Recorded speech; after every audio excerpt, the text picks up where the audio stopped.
నవాంబుజోజ్వల కరాంబుజ శారద చంద్ర చంద్రికాడంబర చారుమూర్తి ప్రకట స్ఫుట భూషణ రత్న దీపికా చుంబిత ద్విగిభాగ శృతి సూక్తి వివిక్త నిజ ప్రభావ భవాంబర వీరి విశ్రుత విహారీ నన్ కృపజోడు భారతి అన్నట్టుగా అమ్మవారు కూడా అందరికీ కూడా చల్లని చూపులు ఇవ్వడానికి ఈ రోజున వాతావరణం కూడా అదే విధంగా ఉన్నది. చక్కగా మీరందరూ కూడా అమ్మవారి దర్శనం చేసుకోవడానికి అవకాశం ఉన్నది. దయచేసి నిశ్శబ్దంగా క్యూలో క్రమశిక్షణలో అమ్మవారి దర్శనం చేసుకోవాల్సిందిగా కోరుతున్నాము.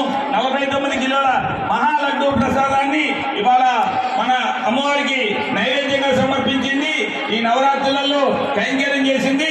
మీకు భక్తులకి అందజేయడానికి మనందరూ కూడా ఆ లడ్డు ప్రసాదాన్ని